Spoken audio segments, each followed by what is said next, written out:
Thank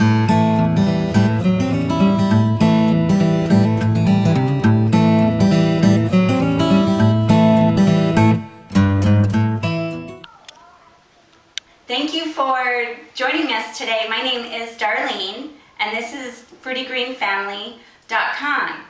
And this website is dedicated, this actual blog is dedicated to helping people get more fruits and vegetables into their life without steaming them or cooking them, and just fun, quick ways without heating up the stove, which is good for you and good for the environment.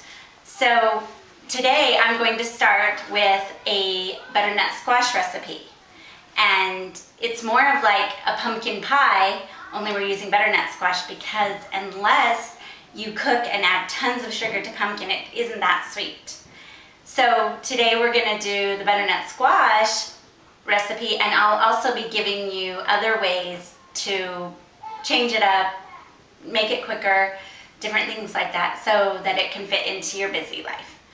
And so first I've already gone ahead, and sometimes these are called acorn squashes. So I'm going to make sure that this video is quick and easy for you. So I went ahead and I cut it up. Now the recipe is on the website, so you'll be able to go ahead and follow along with me. I went ahead and cut everything up ahead of time so it would be quick for you to watch. So I went ahead and I just cut the butternut squash up into squares. And normally what I like to do is I always start with my coconut. Now when I started making this recipe, I thought of different ways that, you know, I took a pumpkin pie recipe and I broke it down, and what could I use that's different. So butternut squash is kind of like butter, cream, coconuts are more like the cream, the butter of something, so it makes it really creamy, and they're also really sweet. The way that I love to open up young coconuts, and you can get these at Asian markets, sometimes Whole Foods has them, they are a little more costly, so I would prefer to get them at the Asian market.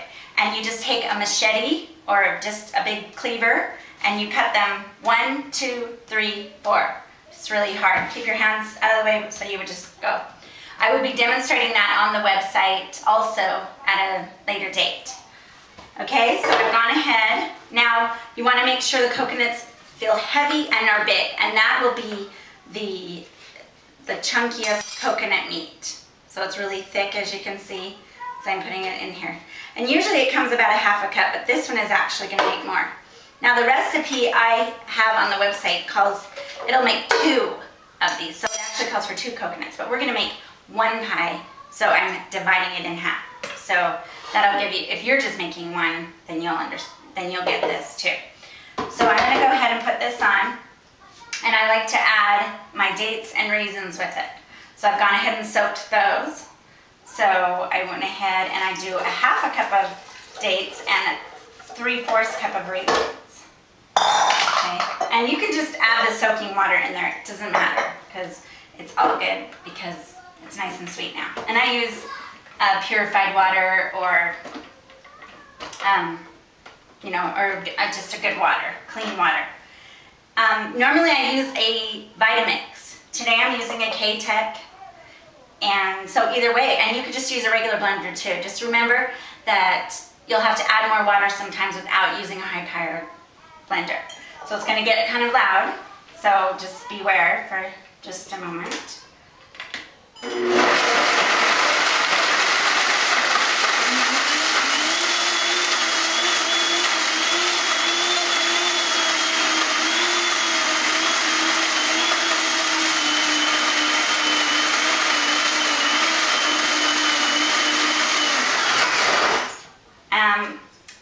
I wanted to cream that just a bit so that it would be easier to add the other things in here. So I'm going to go ahead and I'm going to add half of a butternut. Okay, so I added the butternut squash into here, and now I'm going to turn it on again.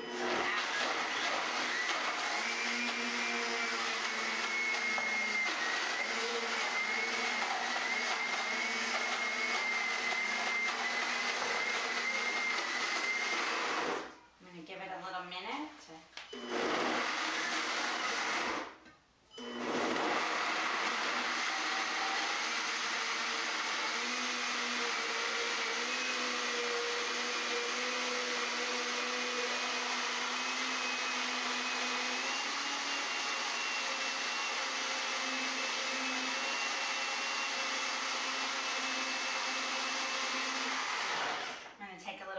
here. I don't have it too creamy. You want it really creamy smooth. And I'm going to go ahead and add some pumpkin pie spice. So we have in here the young coconut meat.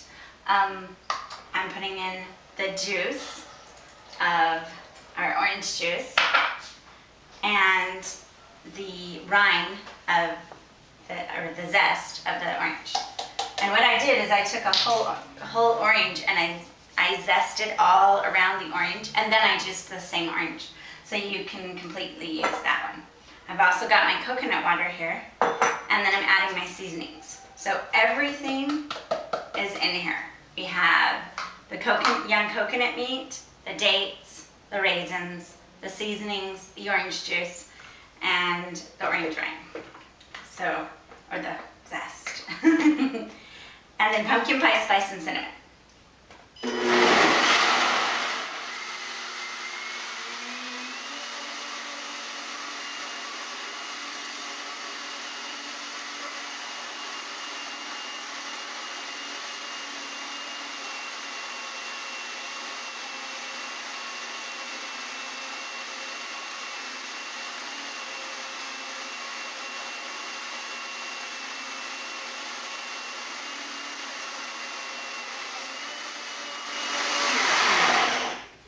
Now, some people are really big into adding salt to everything, and that's really great if that's what you want to do.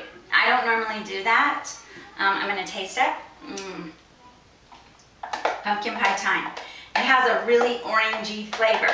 Now, if that happens, you can also, now remember in raw food preparing, creating really, you remember your 5 tastes. So sweet, sour, salty, spicy, and bitter. So if you're new to it, to raw food preparing, make sure you just taste it each time. Say, does this have enough sour? Does it have enough sweet, bitter? Now, like I said, I'm not tasting enough seasoning in here.